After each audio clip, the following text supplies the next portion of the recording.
त्रिपाठी, कैसे हैं आप सब? आई होप आप सब बहुत अच्छे हैं, मस्त हैं एंड सभी सेफ हैं गाइस। तो स्टार्ट करते हैं आज के सेशन को। सेशन का क्लास ही है बहुत ही धमाकेदार, बहुत ही मजेदार यार, जिसमें मैं आपको सिर्फ बहुत ही कम समय में ट्राई करूंगी 15 मिनट भी समय लूँ आपका। क्यों? ये चैप्टर इतना इजी तरीके से समझाऊंगी ना आपको कि एक बारी में आपको ये चैप्टर यूं क्लियर हो जाएगा, ठीक है? क्योंकि रिवाइज इंडिया का मतलब ही यही है कि आपको बहुत ही कम समय में, जितना कम समय हो सके उसमें चैप्टर को बहुत ही बेहतरीन तरीके से रिवाइज कराना, ठीक है? तो यहाँ पे अगर मैं आपसे बात कर लेती हूँ भाई, चैप्टर जो आज है वो है जीव जनन कैसे करते हैं, ठीक है?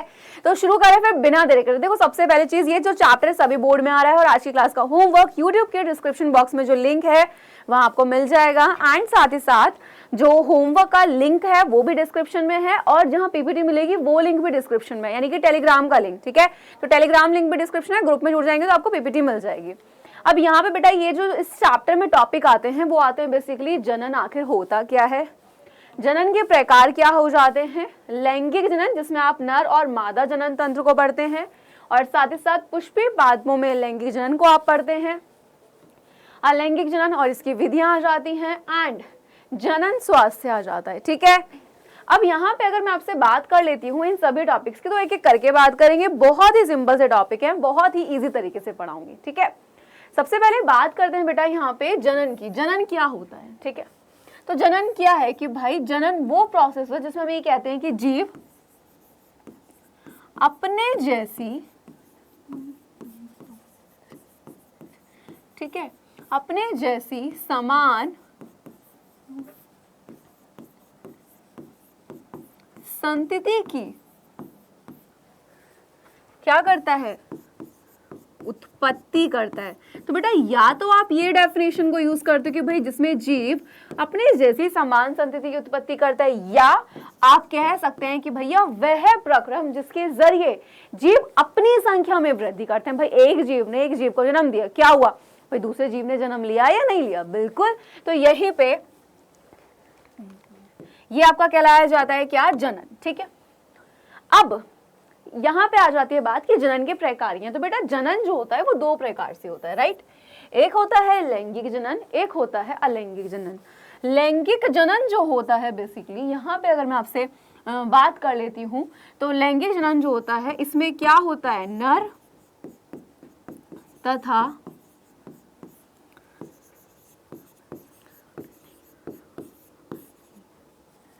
मादा युग्मकों का संलयन यानी कि मिलना, ठीक है? एंड लैंगिक जनन में कितने बेटा, हमें दो जीवों की क्या होती है, आवश्यकता होती है। नेक्स्ट की अगर मैं बात कर लेती हूँ आपसे अलैंगिक की, तो बेटा अलैंगिक जनन जो होता है यहाँ पे केवल एक जीव की आवश्यकता होती है और कोई भी यहाँ पे निषेचन जैसी क्रिया नहीं होती, ठीक? अब आगे की बात करूं बेटा तो इनका अंतर बहुत ही ज्यादा इंपॉर्टेंट है, ठीक है? चलो, तो सबसे पहली चीज जनन आपका दो तरीके से हो गया, एक हो गया लैंगिक और एक हो गया आपका अलैंगिक जनन, ठीक है? अब यहाँ पे अगर हम बात करें लैंगिक की, तो बेटा लैंगिक में हमें कितने जीवों की आवश्यकता होती है? तो बेटा लैंगिक जनन में हमें दो जीवों की आवश्यकता है, ठीक है? नेक्स्ट की बात करें, यहाँ पे क्या होता है बेटा, युग्मकों का निर्माण होता है, क्लियर है? यानी कि भाई यहाँ पे किसके युग्मक बनते हैं, यानी कि भाई नर में नर युग्मक, मादा में मादा युग्मक। युग्मक मिलेगी तो बेटा क्या होगा, निषेचन होगा, निषेचन होगा तो क्या बन जाएगा, युग्मनज और विभिन्नता आ जाएगी, ठीक है?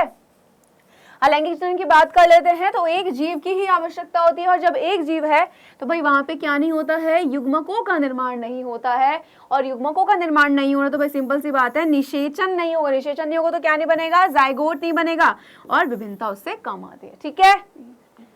लैंगिक जनन की बात करें तो भाई लैंगिक जनन क्या है बेटा, सिंपल सी चीज, जहां पे दो जीव होते हैं, यानी कि दो जीव की उपस्थिति एंड हम ये कह सकते हैं कि भाई यहां पर क्या होता है, निषेचन होता है, राइट?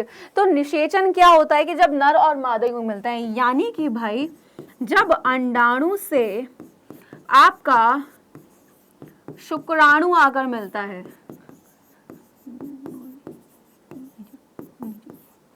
ठीक है, उसको हम लोग क्या बोलते हैं, निषेचन कह देते हैं, राइट? अब यहाँ पे अगर मैं बात करूं इस चीज की, तो जब निषेचन होगा, निषेचन के बाद ही क्या बनता है बेटा,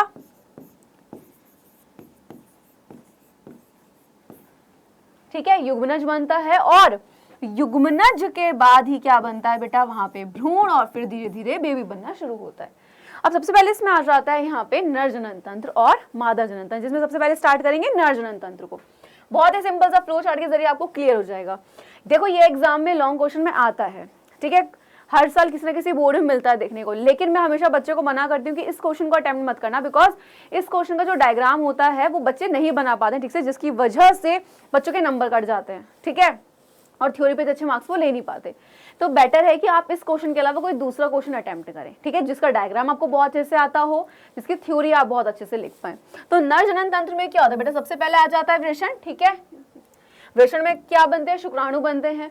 वृषण कहाँ होते हैं, वृषण कोश में होते हैं, और वो वृषण कोश में इसलिए स्थित होते हैं ताकि क्या हो बेटा वहां पे, क्योंकि शुक्राणु जो होते हैं उनके उत्पादन के लिए शरीर के ताप से कम ताप की आवश्यकता होती है, ठीक, क्लियर। नेक्स्ट, शुक्रवाहिनी से क्या होता है, शुक्राणुओं का स्थानांतरण होगा, ग्रंथियों से कुछ पदार्थ का स्राव होगा जो क्या करते हैं, शुक्राणुओं के लिए एक तरल माध्यम तैयार करते हैं जिससे शुक्राणुओं के स्थानांतरण में आसानी हो सके, और शिशन के जरिए जो शुक्राणु होता है वो मादा के शरीर तक पहुंचाया जाता है। नेक्स्ट आपका मादा जनन तंत्र आ जाता है। मादा जनन तंत्र में अंडाशय में बेटा अंडाणु का निर्माण होता है। अंडाशय में जब अंडाणु का निर्माण होता है, और यहाँ पे ये दिख रहे उंगली जैसे संरचना, जिसको हम फिम्बरी कहते हैं, यहाँ से जब अंडाणु बाहर आता है उसको हम कहते हैं अंडोत्सर्ग, कि यानी अंड का उत्सर्जन हो गया, फिर वो जाता है फैलोपियन ट्यूब में, और यहाँ पे आके होता क्या है, यानी कि आपका अंडवाहिनी में ही होता है बेटा निषेचन। और याद रखिएगा यहाँ पे कि यहीं पे क्या है बेटा, निषेचन है, ठीक है। एंड निषेचन जब होगा तो क्या होगा भैया, आगे जाके युग्मनज बन जाएगा शिशु, ठीक है, यानी कि गर्भाशय में शिशु 9 महीने रहता है और फिर 9 महीने के बाद वो जन्म ले लेता है, और जब तक शिशु अपने माता के गर्भाशय में होता है वो अपरा यानी कि प्लेसेंटा के जरिए अपनी मदर से जुड़ा होता है, जिसके जरिए उसका पोषण होता है, ठीक है। अब सोचो कि यहाँ पे अगर जो अंडाणु है यहाँ तो है लेकिन निषेचन नहीं होता, उस कंडीशन में क्या होता है, उस कंडीशन में होता है क्या आपका कि भाई अंडाणु यहाँ पर आएगा, गर्भाशय की दीवारें क्या हो जाती हैं, मोटी होती जाती हैं, एंड वो रक्तस्राव के रूप में शरीर से बाहर निकलना शुरू हो जाता है, तो इसी को हम कह देते हैं ऋतुस्राव, ठीक है। तो गर्भाशय में भी 9 महीने रहता है, जहाँ पे अपरा के जरिए है ना उसका क्या होता है, पोषण होता है, और योनि के जरिए शिशु 9 महीने के बाद जन्म ले लेता है, ठीक। अब फूलों वाले जो पौधे होते हैं बेटा उनमें लैंगिक जनन होता है, क्योंकि उसमें नर और मादा युग्मक बनते हैं। क्योंकि भाई सबसे पहले अगर हम फूल की बात करते हैं तो फूल के 4 भाग होते हैं। नंबर 1 आपका बाह्य दल, ठीक है, आपका दलपुंज, एंड साथ ही साथ अगर मैं आपसे बात कर लेती हूँ यहाँ पे बाह्य दल के साथ साथ, ठीक है, दलपुंज। याद रखना कि ये जो 2 होते हैं ये दोनों के दोनों पुष्प में काम करते हैं बेटा, किसके रूप में, सहायक अंग के रूप में, ठीक है। एंड ठीक है, पुमंग की बात करती हूं तो पुमंग जो है बेटा ये किसके रूप में,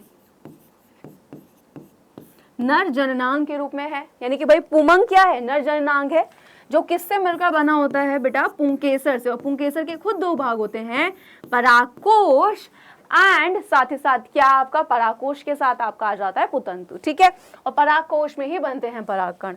एंड लास्ट आ जाता है बेटा जायांग। जायांग जो है वो मादा जननांग है, एंड अगर मैं आपसे बात कर लेती हूँ जायांग जो है बेटा मादा जननांग है, जो कि बेसिकली किससे मिलकर बना होता है, स्त्री केसर से। और स्त्री केसर के खुद के 3 भाग हो जाते हैं, कौन कौन से, एक होता है बेटा आपका कौन सा, वर्तिकाग्र, वर्तिका और अंडाशय। देखो तीनों मिलकर स्त्री केसर को बना रहे, परागकोश पुतंतु पुंकेसर को बना रहे, पुंकेसर पुमंग को, ये रहा बाह्य दल और ये रही अंडकोशिका। ये क्वेश्चन एग्जाम में ऐसे आ सकता है कि भाई या तो आप ये बता दो डायरेक्ट कि पुष्प और पुष्प के भाव को बता दो, या क्वेश्चन आएगा पुष्प में निषेचन कैसे होता है। तो निषेचन से पहले होती है बेटा परागण की क्रिया, एंड परागण होता है क्या, ठीक है, परागकण का किस पे, मादा के वर्तिकाग्र पर आना आपका परागकण कहलाया जाता है। और ये 2 तरीके से होगा, स्वपरागण होगा और परपरागण। स्वपरागण में आपको किसी माध्यम की जरूरत नहीं होती है, माध्यम जल आपका, अगर मैं आपसे बात करती हूँ लाइक, या तो भाई अगर मैं बात करूं आपसे कि भाई यहाँ पे जो भी आपका लाइक कोई माध्यम जल हो सकता है, हवा हो सकती है, भाई हवा से परागकण उड़ा आ गया, जल से आपका बहकर बारिश हो गई आ गया, या फिर किसी जंतु के पैर पे चिपक गया परागकण, तो यहाँ पे किसी माध्यम की जरूरत नहीं होती, क्योंकि इसका परागकण इसी के वर्तिकाग्र पर जा रहा है, ना किसी दूसरे फूल की आवश्यकता है। लेकिन पर परागण में हमें 2 फूलों की जरूरत होती है, और एक का परागकण दूसरे के वर्तिकाग्र पर जाता है, ठीक है। निषेचन की बात कर लेते हैं। होता क्या है कि जब आपका जो परागकण होता है वो मादा के वर्तिकाग्र पर आ गया, परागण हो गया, ठीक है। अब यहां से पराग नलिका निकलती है और बीजाणु में प्रवेश करती है, उसके जरिए दो नर युग्मक इसमें कहां पे बीजाणु में प्रवेश करते हैं और एक जिसमें से अंड कोशिका से मिल जाता है, जिससे निषेचन हो जाता है, ठीक है। तो ये प्रोसेस लिखना है। सबसे पहले पुष्प होता क्या है, प्रोह का रूपांतरण है। बाह्य दल दलपुंज काम करें सहायक अंग के रूप में। पुमंग जो है वो नर जननांग है एंड जो जायांग है वो क्या है बेटा आपका मादा जननांग है। होता क्या है भाई, परागकण का वर्तिकाग्र पर आना आपका परागण की क्रिया होती है, नर और मादा में संलयन होता है, जैसे निषेचन हो जाता है अंडाशय फल में बदल जाता है, क्लियर। और साथ ही साथ जो बीजांड होता है वो बीज में बदल जाता है, ठीक। अब यहाँ पे अगर मैं आपसे बात कर लूं, नेक्स्ट पॉइंट किया लैंगिक जनन। तो अलैंगिक जनन क्या होता है, जिसमें एक जीव जनन की क्रिया में भाग लेता है। सबसे पहले आ जाता है बेटा यहाँ पे विखंडन, और विखंडन भी दो तरीके से होता है, जिसमें आता है द्विविखंडन। जैसे अमीबा थी, सबसे पहले कौन बढ़ता है, कोशिका द्रव्य, देन केंद्रक बटेगा और एक से दो नई कोशिकाओं का निर्माण होगा। तो सबसे पहली विधि कौन सी है बेटा, विखंडन की विधि आती है, जिसका एग्जाम्पल है अमीबा, बहुत इंपॉर्टेंट एग्जाम्पल। सेकंड की अगर मैं बात करती हूँ, सेकंड आ जाता है आपका, एक होता है द्विविखंडन। याद रखना कि विखंडन में ये जो अमीबा वाला एग्जाम्पल है बेटा, ये द्विविखंडन का है, ठीक है। नेक्स्ट की बात करें बहुविखंडन की, अगर हम बात कर लेते हैं तो भाई बहुविखंडन जो होता है, ठीक है, यहां पे अगर मैं आपसे बात करूं प्लाज्मोडियम,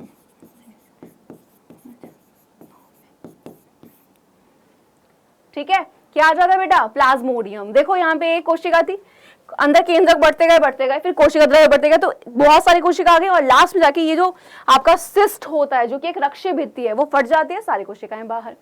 सेकंड आता है मुकुलन। मुकुलन जो होता है बेटा, उसमें बेसिकली होता क्या है, जो जीव होता है उसके शरीर से क्या निकलती है भाई, एक उभार जैसी संरचना निकलती है, जो धीरे धीरे जीव पूरे एक विकसित जीव में बदलता है और क्या हो जाता है, उससे एक नया जीव बन जाता है। नंबर थर्ड इज बीजाणु निर्माण, ठीक है। बीजाणु निर्माण का एग्जाम्पल आ जाता है आपका राइजोपस। इसमें होता क्या है कि भाई बीजाणु का निर्माण होता है एंड बीजाणु एक ऐसी संरचना है ना, जिसके अंदर यानी कि बीजाणु धानी के अंदर जो ये बीजाणु है, इन बीजाणु में क्षमता होती है कि एक नए जीव को बना सकते हैं। तो बीजाणु धानी के अंदर बीजाणु होते हैं और एक टाइम आता है कि बीजाणु धानी फट जाती है और जो बीजाणु होते हैं वो फैल जाते हैं सारे हवा में, और क्या होता है वहां पे वापस से नया कवक, उससे नया कवक तंतु, ये सब बनना शुरू होता है। नेक्स्ट आ जाता है आपका बेटा पुनर्जनन, ठीक है। पुनर्जनन जो होता है बेसिकली, ठीक है, इसमें होता क्या है कि एक जीव जो है अगर वो कितने भागों में बट गया, तो जितने भागों में बटा है वो से क्या होगा, उन सभी भागों से वापस एक नया जीव बन जाता है, ठीक है। एंड इसका एग्जांपल है प्लानेरिया, याद रखना बहुत इंपॉर्टेंट। नेक्स्ट आपका क्या आता है, खंडन आ जाता है। खंडन का एग्जांपल है स्पाइरोगायरा। एंड इस विधि में क्या होता है कि एक ये आपका जो एग्जांपल है ये स्पाइरोगायरा का, इसमें एक जीव पूरे तरीके से विकसित हुआ, वो खंडित हुआ और जितने 3 भागों में हुआ वो वापस से पूरे का पूरा एक नए जीव को बनेंगे, फिर एक उसकी प्रौढ़ावस्था आई जिसमें वो क्या हो जाएगा, टूट जाएगा। तो यही प्रोसेस चलता है। नेक्स्ट आ जाता है कायिक प्रवर्धन। कायिक प्रवर्धन में क्या होता है भाई, पौधे के जड़, तना, पत्ती वाले भाग को लिया जाता है। ये प्राकृतिक रूप से भी होता है और कृत्रिम। तो कृत्रिम तरीके से नंबर 1 जो आता है बेटा वो आता है कर्तन लगाना, ठीक है। कर्तन लगाने में क्या होता है, यहाँ पे अगर मैं बात करूं, पौधे की किसी शाखा को काटा जाता है, उसको गमले में लगाया जाता है और फिर जब एक पौधा बन जाता है तो क्या होता है भाई, यानी कि जब उस शाखा को लगाया गया तो उसे जड़ें निकली और शाखाएं निकली, बन गया पौधा। बस सिंपल सी बात, ये था कर्तन लगाना। नेक्स्ट आ जाता है बेटा दाब लगाना। दाब लगाने में क्या होता है, बहुत सारी शाखाएं निकली होंगी, किसी एक को आपने पकड़ा और जमीन में इस तरीके से लगा दिया। जब जमीन में इस तरीके से लगाया तो जो भाग जमीन के अंदर है उसमें जड़ें निकलना स्टार्ट हुई और जब धीरे धीरे जड़ें निकलना स्टार्ट हुई उससे और शाखाएं निकलना स्टार्ट हुई एंड वहां से जब उसको काट देते हैं तो भैया एक नया पौधा बन जाता है, ठीक है। नेक्स्ट इज आपका रोपण, जिसमें 2 अलग अलग पौधों के भाग को लिया जाता है, जोड़ा जाता है एंड उनको एक समान पौधे में बदल देते हैं। रोपण की विधि अक्सर एग्जाम में पूछी जाती है ऑब्जेक्टिव में सिर्फ, ठीक है। जनन स्वास्थ्य क्या होता है बेटा, जनन स्वास्थ्य बेसिकली होता है कि क्या जो एक व्यक्ति है क्या वो मानसिक तौर पे, सामाजिक, ये आपका व्यवहारिक, ठीक है, आपका शारीरिक, इन सब तौर पे रेडी है क्या जनन की क्रिया में भाग लेने के लिए, ठीक है। अब होता क्या है कि भाई यहाँ पे होता है रोगों का कुछ लैंगिक संचरण जो बैक्टीरिया के जरिए भी हो सकता है और वो वायरस के जरिए भी हो सकता है। आपके एग्जाम में यानी कि कोई भी इनमें से रोग डिटेल में नहीं आएगा बिकॉज सिलेबस में नहीं है। जब आप 11th या 12th में जाएंगे, 12th में आपका बहुत डिटेल में आएगा, ये पूरा यूनिट है एक, ठीक है।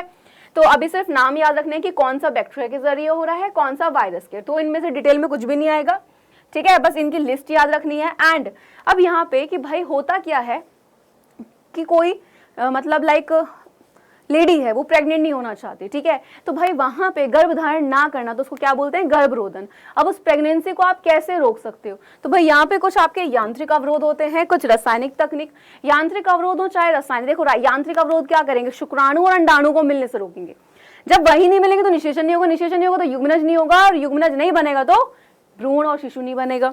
दवाइयां क्या करती हैं भाई, ये मादा के शरीर में अंडाणु को नहीं बनने देती। अब अंडाणु नहीं बनेगा तो शुक्राणु किसको निषेचित करेगा। और यहाँ पे जितने भी आप देख रहे हो कि ट्यूबेक्टोमी एंड वेसेक्टोमी, ये क्या करते हैं, ट्यूबेक्टोमी एंड वेसेक्टोमी बेसिकली इनको बोलते हैं नसबंदी। ट्यूबेक्टोमी होता है आपका किसमें, फीमेल में, वेसेक्टोमी होता है मेल में। जिसमें होता क्या है कि जो ट्यूबेक्टोमी होती है, ठीक है, उसमें जो मादा की अंडवाहिनी होती है उसमें अवरुद्ध पैदा कर देते हैं ताकि निषेचन ना हो। और आपका जो वेसेक्टोमी है वो होता है नर में, जिसमें क्या करते हैं भाई, जो शुक्रवाहिनी होती है उसको काट देते हैं जिससे शुक्राणुओं का स्थानांतरण ना हो। ठीक है, तो बेसिकली इन मेथड्स का यूज किया जाता है गर्भरोधन के लिए। ठीक, इतना सा इस चैप्टर में है। इसमें आपका लॉन्ग क्वेश्चन पुष्प वाला आ सकता है कि भाग और निषेचन, ठीक है, एंड साथ ही साथ जनन स्वास्थ्य कभी कभी वो पूछ लेते हैं, बाकी रोग के नाम ऑब्जेक्टिव में ही आएंगे। एंड आपका लैंगिक और अलैंगिक जनन में अंतर बहुत ज्यादा इंपॉर्टेंट है, निषेचन किसे कहते हैं, ये डेफिनेशन बहुत ज्यादा इंपॉर्टेंट है। ठीक है, चलिए तो मैं मिलती हूँ आपसे नेक्स्ट क्लास में क्वेश्चंस के साथ, क्योंकि आज तो हमने सिर्फ रिवाइज किया है चैप्टर को। तब तक के लिए guys bye bye and take care बच्चा पार्टी।